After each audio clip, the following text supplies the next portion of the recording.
All right, guys. So we have another book episode on our hands. This is going to be about the Dean Koontz book, Intensity. And I'm sure if you clicked on this video, you read the title, it's going to be comparing the book Intensity to the film High Tension. And I recently watched and did a review on the movie High Tension. It was the second time I'd watched it since high school. So it was really interesting to go back and rewatch that movie. I think the biggest thing was that knowing the spoiler for High Tension it's one of those movies where if you go into it without knowing the twist, it's going to maybe be more effective. Although this time around, it is worth rewatching though. After you know the twist, I would say like the second time watching it, you're kind of looking for any holes that make the twist work. And personally, I thought it did a really great job of not having any, or having holes that are easily explained away. And I'll get into that all here in just a second. I kind of talked about it in depth in the recap and review of the movie. If you want to go back and listen to that, it's all about High Tension. I hadn't read Intensity yet, so I didn't really have anything to compare it to. But when I was doing research for High Tension, I read that Dean Koontz wrote this book Intensity before the movie High Tension came out. Well, before then, I'm assuming it was probably in the 90s that he put out this book Intensity.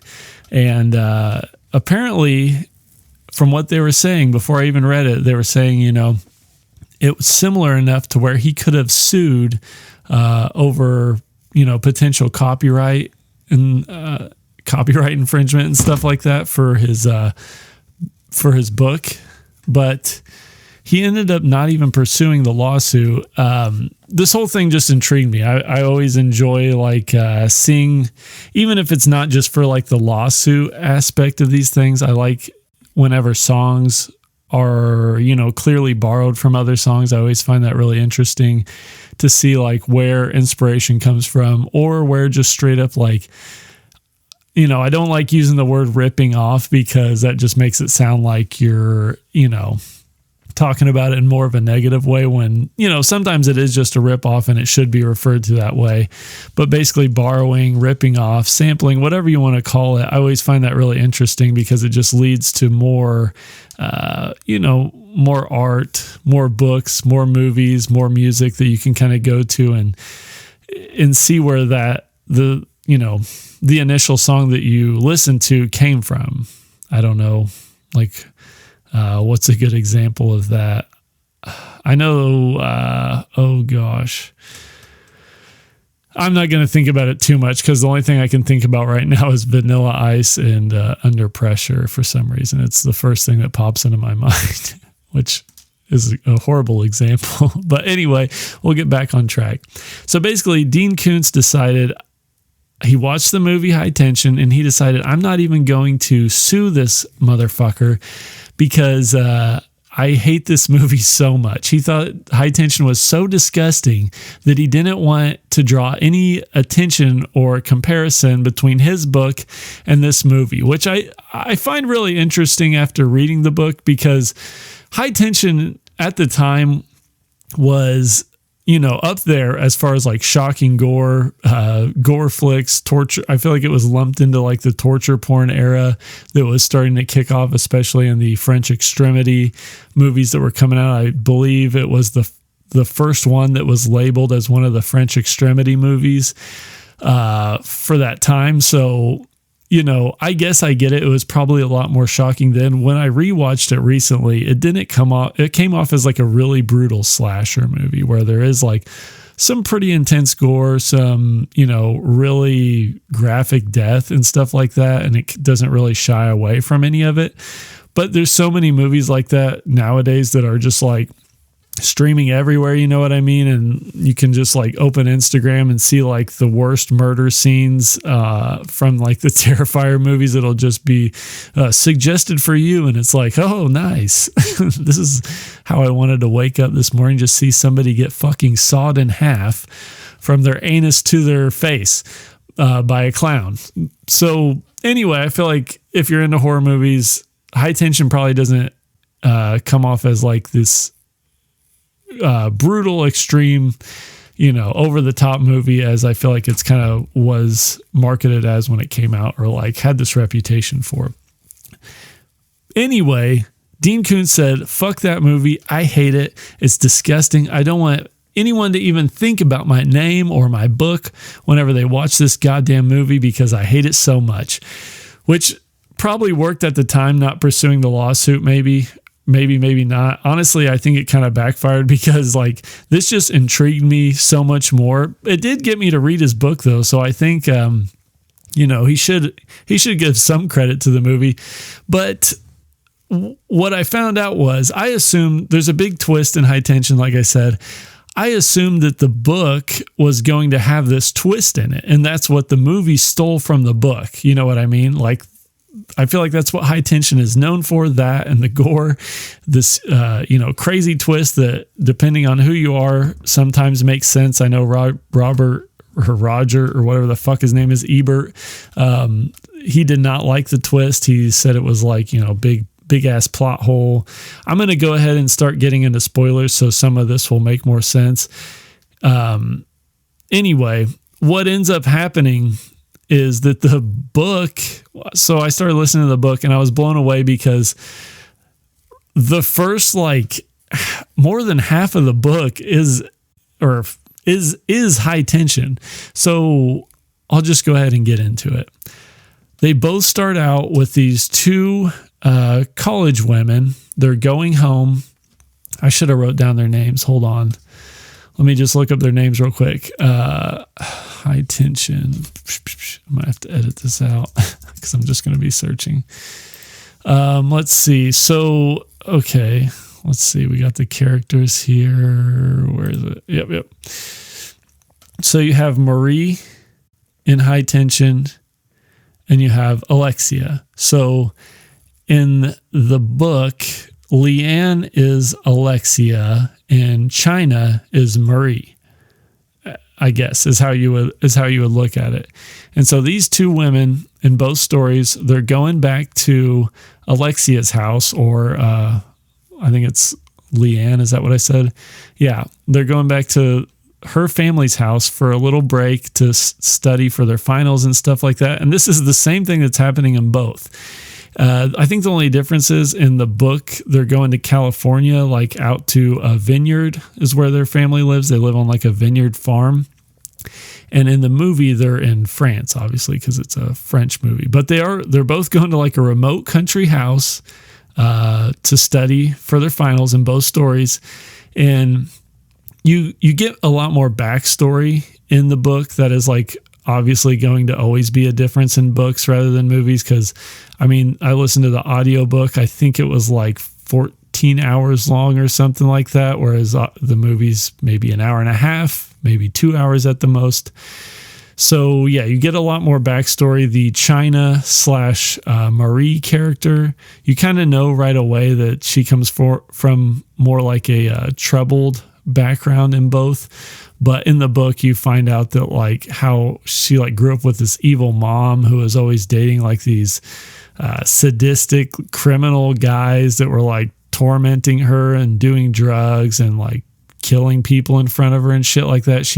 In the book, she tells a story about like how her mom and this boyfriend just like ran this elderly couple off the road and into a lake and just watched them drown. And they were like trying to make her watch them drown and shit like that too.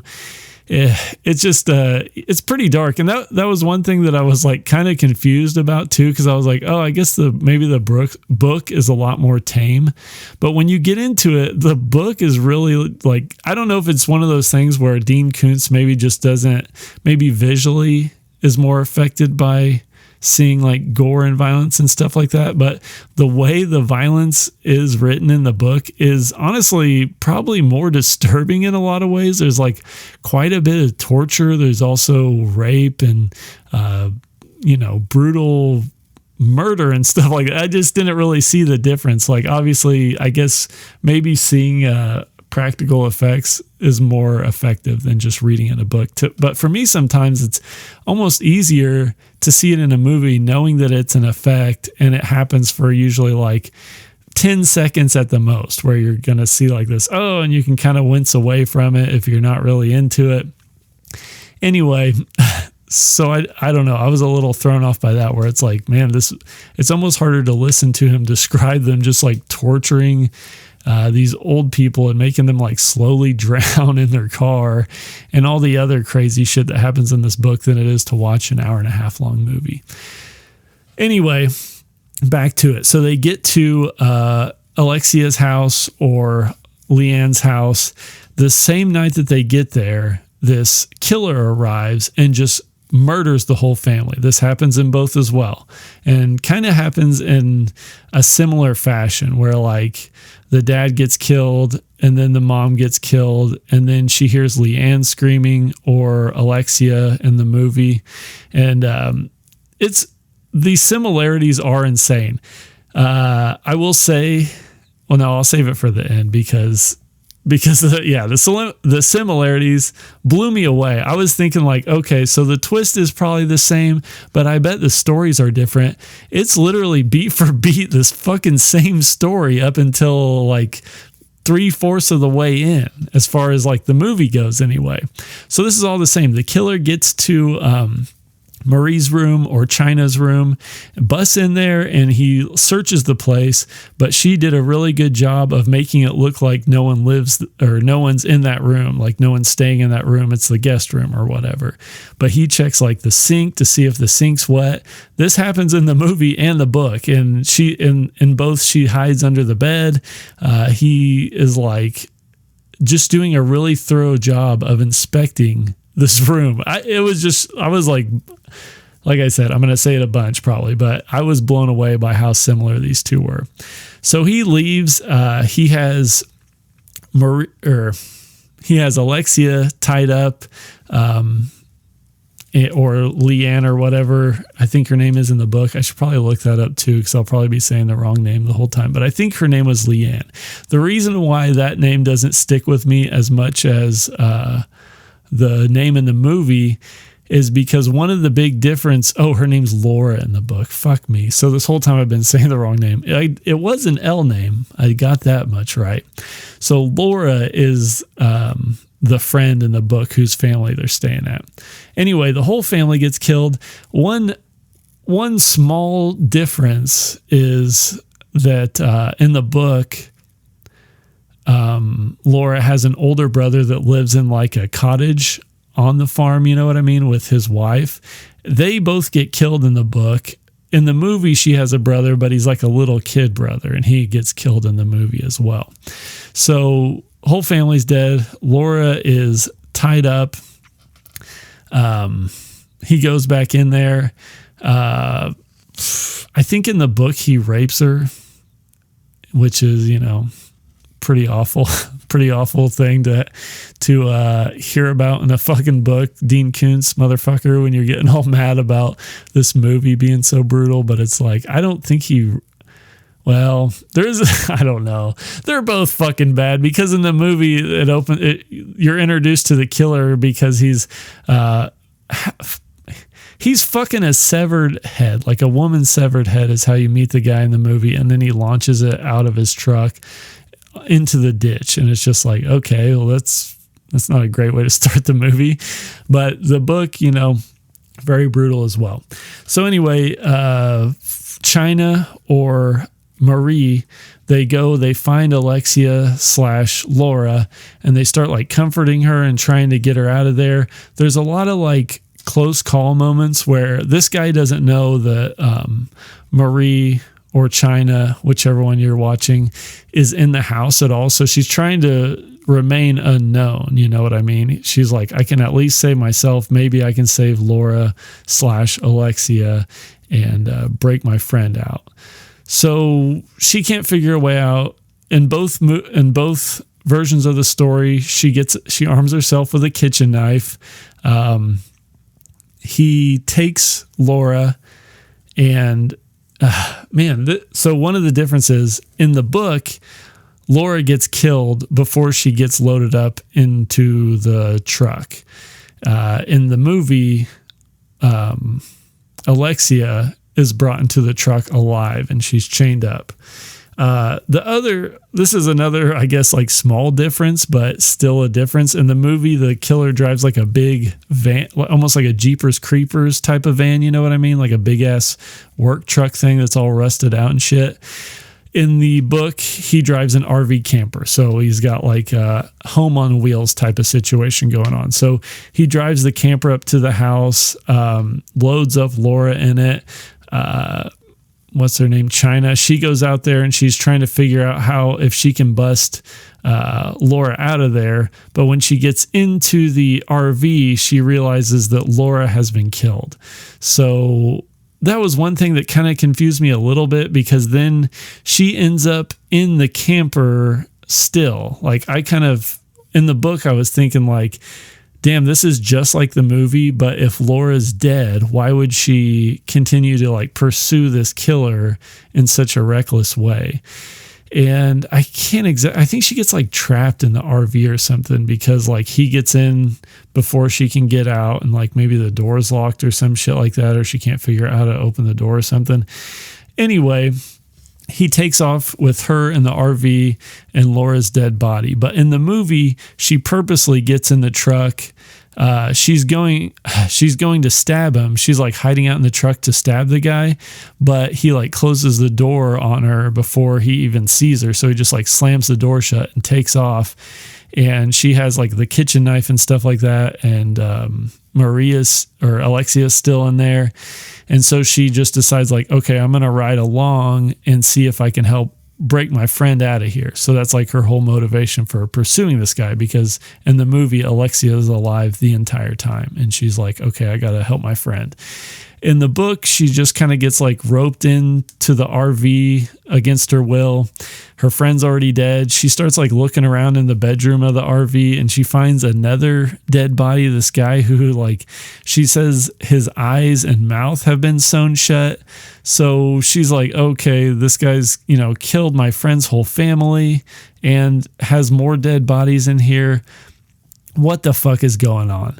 So he drives from here to the gas station, which is exactly what happens in the movie as well. And that's what I'm saying is like, I was shocked by how this just kept lining up. I was like, God damn, dude, Dean Koontz probably could have sued this guy for real and actually won. Like, there's not a lot of instances where somebody borrows from somebody where I'm usually like on the side of the person that's like, that's bullshit, I'm going to sue them. Most of the time I'm kind of like, it's kind of a stretch. You know what I mean? Sure, they might have seen your shit. They might have been inspired by your shit and kind of, taken your idea and expanded on it. I don't really see anything wrong with that, or even like slightly borrowing stuff. It doesn't really bother me that much. This is almost like word for word, like if you were just like, hey, let's make the movie exactly like the book, but just change the ending. And that's pretty much what they did. But I thought the guy that made High Tension claimed that he never read this book, which would be nuts. If there was a way to make this guy tell the truth about this and he really didn't read this book, I would be shocked. I don't know if I would believe him no matter what at this point, because in both stories, now they arrive at the gas station. Basically, her plan is to get out as quietly as possible while he's inside and try to alert the gas stations or get gas station attendants or get help. You know what I mean? That happens in both of them. The only difference in this entire situation is that in the book, there are two gas station attendants. So in the movie, she runs in, she tells she's kind of fucked up looking. She's not wearing any shoes. She just looks panicked and she's like, I need help, call 911. But before the clerk can call 911, the killer comes in and starts talking to the gas station attendant. In the book, the guy goes in there, he pays for his gas, and when he's out there pumping it, she starts to sneak out of the RV. She goes in, she kind of like does the same thing where she tells them like, I need help. But then she sees the killer coming back. So she runs and hides in the gas station while he's in there buying some more snacks or whatever. 1 second real quick. I just have to look up Okay, yeah. So it's in 1995 is when Intensity came out. I just have to look up the guy's fucking name. Okay, yeah. So the killer's name in the book Intensity is Edgeler Foreman Vess, which that name alone kind of fucking took me out of it a little bit. I was like, are they ever going to tell us his real name? This guy's name's not Edgeler Foreman Vess. And the main girl's name, yeah, is China Shepherd.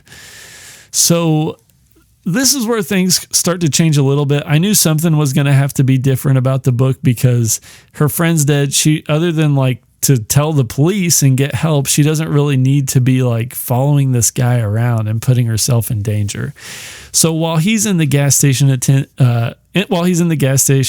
to the attendants in the book, he just like he knows that he's going to kill them for some reason. Oh, it's because, yeah. Okay. So in the book, he talks about how he keeps mentioning this girl named Ariel. He's just like, oh yeah, Ariel's going to like that guy. And he starts talking about how there's one of the gas station attendants is Japanese. And he's like, that guy looks like somebody that Ariel would like. And you don't know who the fuck Ariel is at this point, but he just keeps going on about it. And he's like, I knew I had to do something. So then he goes to his RV and gets a shotgun. He goes back in there with the shotgun, like in his coat, like, hidden or whatever. And he just starts chatting it up with the attendants. And he's like kind of bullshitting with them and making them like nervous and stuff like that. Cause all of a sudden he's acting a little fucking weird. And he says some stuff to like put them off right away. And they're already put off because the lady ran in there like freaking out. And they kind of assume like, damn, does this have something to do with this creepy fucking guy? And then he says, he's like talking to the Japanese guy and he's like, oh yeah, something about my Ariel will like you or something like that. And he's just kind of like, what are you talking about? And he's like, yeah, Ariel's this 16-year-old girl that I keep in my basement, locked up, kidnapped, And he just straight up tells him this. And they're both just kind of like, okay, can you just like pay for your shit and get the fuck out of here? And he's like, oh yeah, I will. But then he starts like laughing and he's like, I'm just kidding. And then he pulls out a shotgun and fucking blasts the not Japanese guy, like right off of his stool or whatever, blows him away. And the Japanese guy goes for a pistol and he's like, don't grab that pistol or I'm going to shove those bullets up your ass. And the Japanese guy goes for it anyway. And he gets fucking blasted with the shotgun. And then so this Edgeler Vest guy takes a bunch of pictures of them with his Polaroid camera to show to Ariel. And he like makes the Japanese guy bite like onto a Slim Jim so that he can bring it to her and show it to her and stuff like this. And then he just basically, he's like, all right, I'm out of here. Peace out. I got my snacks. And they, Edgeler Vess is one of these fucking characters. He's basically like a way less believable Patrick Bateman, where he's just like this complete sociopath that's like a narcissist to the highest level, where he's just always talking about like, I have like a moral compass. I'm not going to steal anything. It's just like, dude, no one gives a fuck if you steal some money, to be honest. But you know what they do care about is shooting them both with a shotgun and then making them eat a Slim Jim. That's something way worse than stealing money, you fucking idiot. But he's like, he's one of those characters where he's just like, my animal instincts and all this stuff. And he keeps talking, I don't know. Edgeler Vess, honestly, kind of pissed me off pretty bad the whole time. Not only is he like the bad guy of the thing, but he's just like this, I don't know, like there would be like, Sigma TikTok edits of this guy if this character was in the movie High Tension. Luckily, they cut that motherfucker out of the movie. Honestly, the killer in High Tension, way better in my opinion. Although like the difference between the killer in High Tension and the killer in Intensity is that in High Tension, it's one of those guys that, he's like he's built like a working man. Like the guy's built for manual labor. He's short, stout, stocky. He's built like a goddamn fire hydrant or a large potato or something like that. He's one of those guys that is like unusually strong for no reason and just like works on cars all the time and shit like that. He's like one of those guys. Like he could be a lumberjack, he could be a mechanic, whatever. If somebody was like, that guy is actually a serial killer, you wouldn't bat an eye. But in the book Intensity, they did, China, when she's describing him, she's just like, oh, wow, he's like incredibly handsome and he's 6'2" and has these large, broad shoulders and this narrow waist. I can't believe this guy's a psycho and stuff like that. I can't believe this guy's a killer. And he's just this awful person, but he's also so like intelligent and complex and knows all this like technology shit. You know, it's just like, it's too fucking much where it's just like, okay, no one needs all of that, okay? He can just be a crazy bastard. That's all we need. You don't need to like make him this fucking ultimate Chad or whatever like they're trying to do in the book. Anyway, he kills the gas station people, takes the pictures of them. She's like, so this is where she gets her new motivation to go after him. She looks on the counter and so he dropped a photo of Ariel because he like laid a photo of her on the counter, and that's why he started talking about her and stuff. And she sees the picture and she's like, oh, fuck, I got to go after this guy to save this teenage girl, you know, that he's got locked up in his basement. So she grabs the gun from the gas station attendant and she goes after him in the gas station attendant's vehicle, which is exactly what happens in the movie as well. And there's some other things. This isn't it. This is almost where the shit turns because like things start to split apart between the two stories at this point, but there's more. There's still more. So she's like, all right, I'm going after his ass. And she does. And, I'll just go ahead and say the other similarity, because at this point on things change quite a bit. The other similarity is that when she gets the gun in the movie, she ends up getting like Uno reversed and getting followed by the killer, and she pulls out the gun to shoot it at him, but the killer just pulls out the bullets and drops them on the floor in his hand. So she's like, damn, my gun doesn't have any bullets. Well, there's a similar thing that happens in the book where she finally like gets the upper hand on him and goes to shoot him, and the gun doesn't have any bullets, and she's just clicking and clicking. And then he's like, yeah, gun doesn't have any bullets, and he whoops her ass and takes it from her. And then he like points it at her and clicks it again, and it doesn't fire. And he says something like, you're luckier than I would be or something. And he like is kind of like mock playing Russian roulette with the China character at this point. And he goes to shoot it again, and the gun fires and it blows through the wall and shit because they end up at his house. Anyway, so what happened was, in the movie, the guy just takes the bullets out, drops them, you know, because he kind of assumed like maybe there's somebody else in here, and just to be safe, I'm going to unload this gun. In the book, he tells her, you were in the gas station. You must have heard me tell the attendant that I was going to shove the bullets up his ass. And she's like, yeah. And he's like, yeah, I did that. And she's just like, okay. He's like, I shoved all the bullets up his ass, but once I got to the fourth bullet, they started to come back out. So I just left the last round in the chamber or whatever. Or, you know, it's like a fucking a revolver or whatever. So he's like, yeah, there was one bullet in there. So again, the book being a little more brutal than the movie, you know, in the movie, he didn't shove a bunch of bullets up this dead guy's ass, which I don't know about that, Dean Koontz. I don't know if you got room to talk about this, bud. You're going to just shove bullets up a Japanese guy's ass until his butt's too full? Like, how does that even fucking happen? Anyway, so where were we? Back to them leaving the gas station. Basically, she ends up getting back on the RV somehow. Oh, yeah. Okay. So this is where it really changes. They get into like kind of a car chase where she's following him. This happens in the movie as well. But then in the book, she realizes like, damn, I've got one chance to fucking kill this guy. You know what I mean? Like, I got to kill him before he gets back to where he's going, because she realizes that her car is on empty. So she passes him on the road, pulls ahead of him, and then she crashes the car like on purpose. I think it's like half-ass on purpose maybe, but oh shit. Anyway, I was just reading something here on the Intensity Wikipedia. Apparently there was a 2-part movie made in 1997 that aired on America, aired in America on the Fox network, starring Molly Parker and John C. McGinley. Oh, okay. I might have to watch this.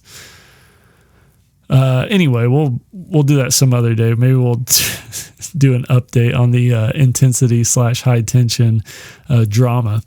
Anyway, so there's a car chase in both of them, but in the book, she parks the car in the middle of the road after she crashes it, and this causes him to pull over. Her plan is like she's going to just pop out and blast him, but she kind of like gets cold feet, and somewhere, for some reason, she sees like elk in the woods, and this becomes significant throughout the rest of the story for some reason. It's never explained. I thought shit was going to take a turn with these elk, to be honest. I was like, damn, I wonder if these elk are just going to bust out of nowhere sometime in the story and just like stomp this guy to death. And then anyway, that doesn't happen. So what does happen is he gets out of there. She sneaks back into the RV to follow him, I guess, or to like, surprise him in the RV or some shit because she's not ready to like kill him yet, actually. So, and she thinks that she's successfully snuck into the RV without him seeing her. The book keeps going back from the point of view of China and Edgeler Vess, the killer. And we know from his point of view that he sees her sneak onto the RV and he's like, damn it, that must be the fucking lady that crashed the car. I wonder if she's just like confused and just stumbled into my RV because she has a concussion. So he's like, either way, I'm just going to take her home and see what happens. So he knows that she's like in the bedroom of the RV and he drives back to his house. And at his house, he lives in like this fortress, basically like out in the middle of nowhere. He's got 5 fucking Doberman pincers that are just like trained to kill people and tear their necks out and shit like that. And he goes back there and he goes inside, brings his guns in, pretends like he doesn't even know that she's in there still, but he does. And then eventually she sneaks out and he's just like watching her sneak out from the window. And this is where I think she tries to like, she goes into the house and starts searching around. He turns the shower on to make her think that he's busy taking a shower. So she finds the girl Ariel in the basement and she's just like, yo, Ariel, I'm here to save your ass, bitch. Wake up or something. But Ariel's just like catatonic. She won't even like look at her or she's like got her eyes just like staring straight and just like looking at a book. And she's just like, Ariel, listen up, motherfucker. I'm here to bust you out of here. And the whole time, like Edgeler Vess is just like following her and watching her and shit like that. Eventually, she goes back upstairs to try to get something to like help break her out or some shit. And he just pops out and whoops her ass. And he's just like, haha, I knew you were here the whole time, motherfucker. Surprise. And then he chains her up too. And I think that's when the whole gun thing happens and he explains the bullets in the guy's ass and stuff.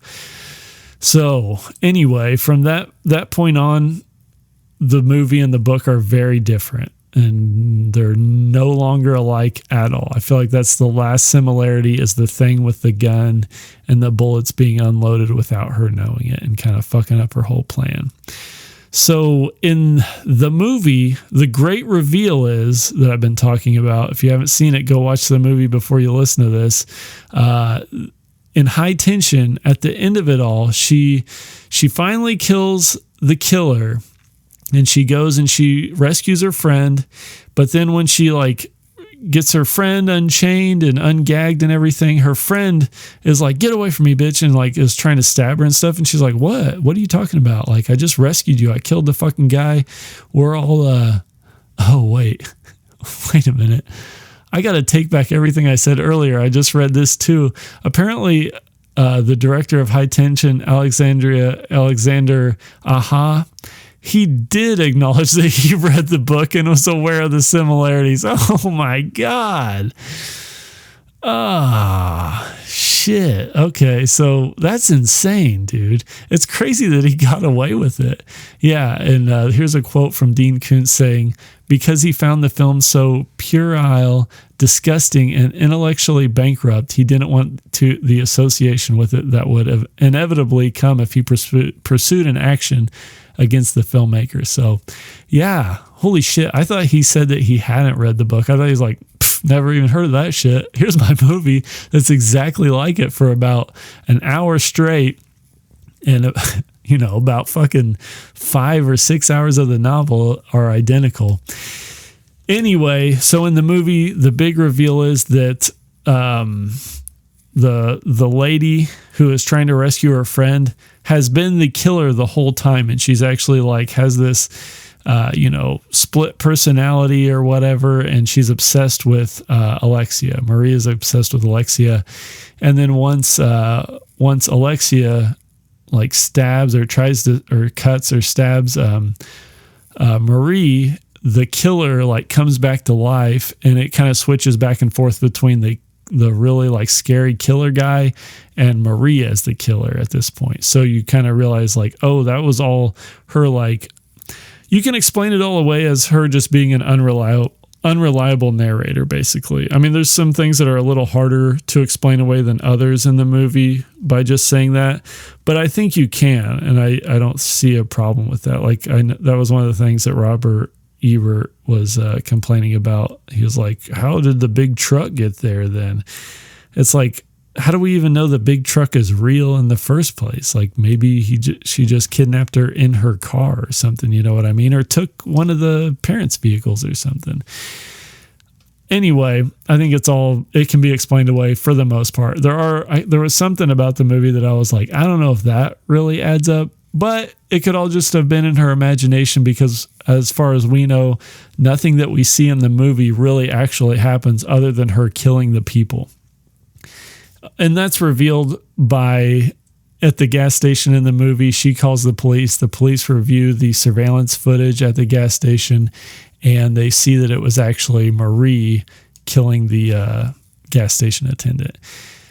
In the book, Edgler Vest takes the gas station surveillance footage cassette tape to Ariel to show it to her. So anyway, where was I at? He's kidnapped China at this point. He's got her tied up now, and he's basically just like explaining to her that he's like this guy that just seeks different experiences and different pleasures. And he's like, I don't think anything's good or bad. I think every experience is exactly the same. He's like, I wouldn't mind it if you shot my face off right now or cut off my legs. I think that would be just as cool as if I, ate a spider, because earlier in the book he eats a spider. And she's just like, why'd you eat a spider? And he's like, I don't know. I just think that like when you eat stuff, you absorb it and gain its powers. And she's like, okay, Edgler Vest, that sounds kind of interesting. And then he's basically talking about how he's like, I'm going to eat you and absorb you. Or he like eats people's pictures. He takes all these Polaroids and shit, and he's like, yeah, I like to cut them up and eat them.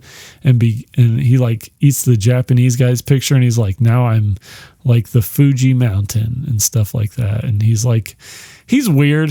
He's a weird fucking guy, obviously. He's talking to this like, I can't remember if she's like 14 or 16, but he's like, oh, I'm going to wait till you turn 18 so I can do you and stuff like that too. And it's just like, okay, okie dokie.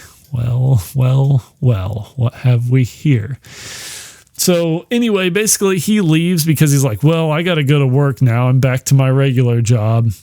But he's like, but I have all these Doberman pincers, and if you try to escape or break out of your chains, they'll eat your fucking whole body and stuff like that. And she's just like, all right, shit, well, I'm fucked.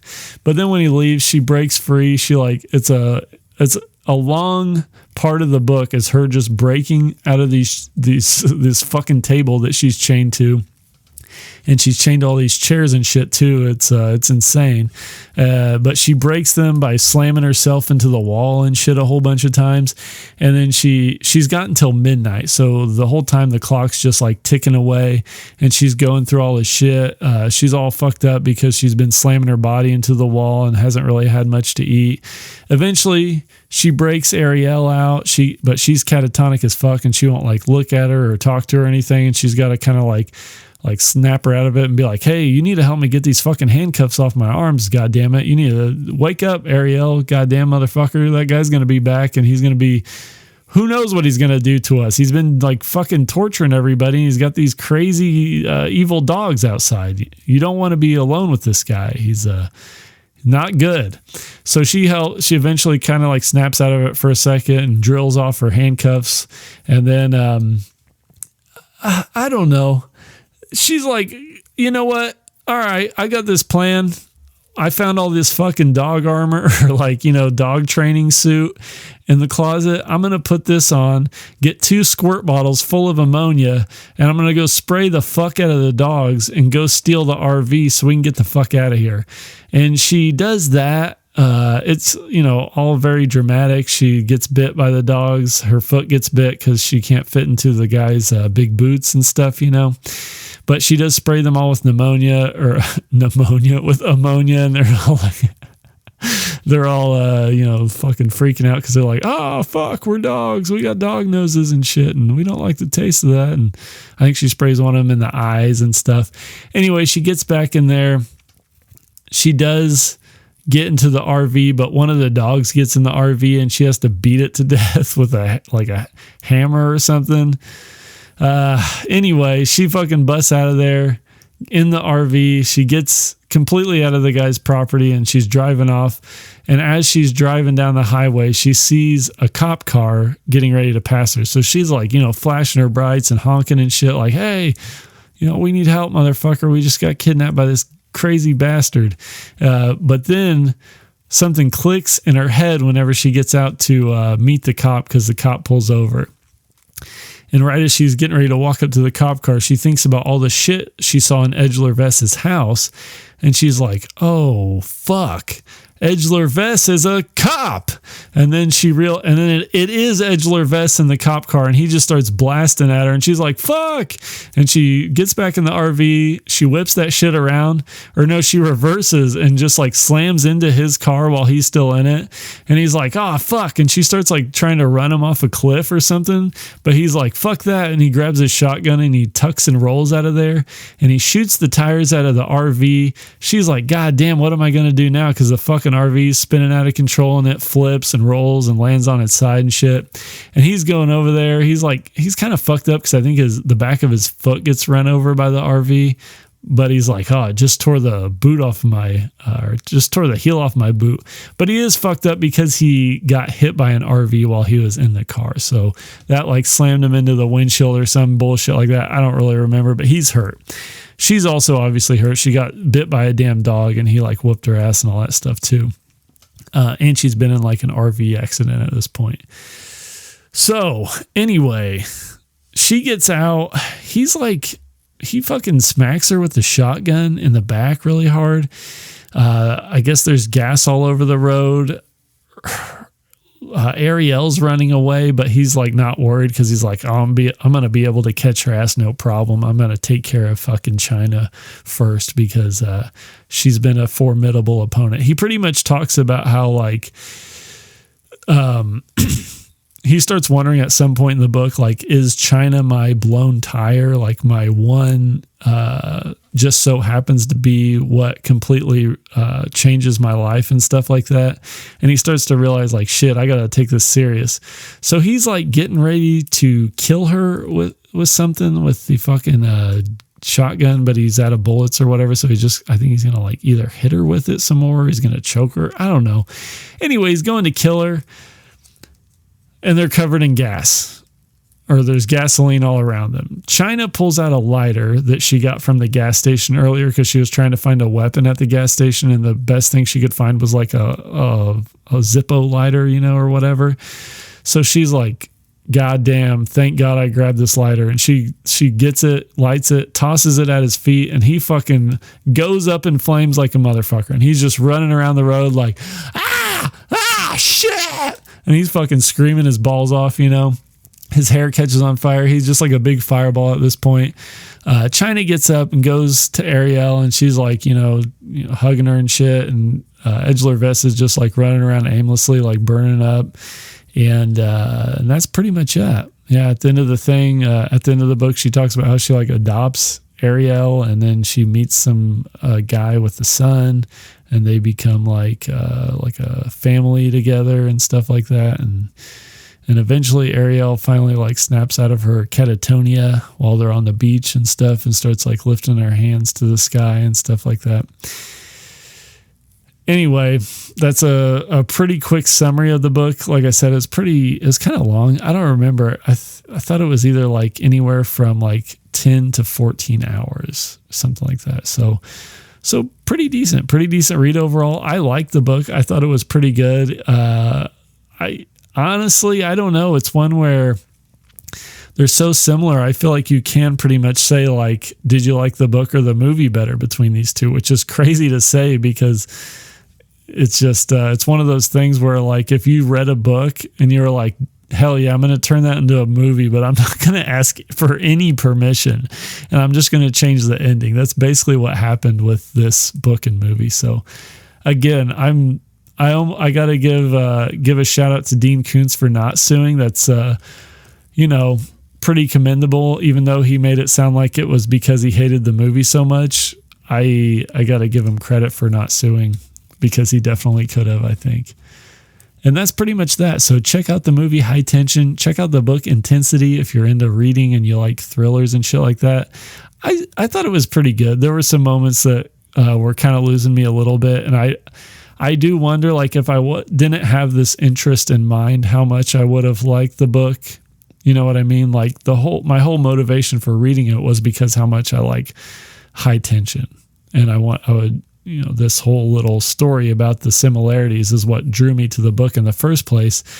I think I still would have liked it. It was pretty good, pretty well written. There were some moments that maybe like were drawn out a little longer than I would have liked, but I can definitely handle that at this point. So anyway, hope you enjoy that. If there's any other differences or similarities that I didn't mention, go ahead and comment them below. If there's any other little situations like this that you guys know about where there are similar books and movies that maybe didn't get permission, I would love to hear about it. I always find this stuff super interesting. So thanks for listening. Good night.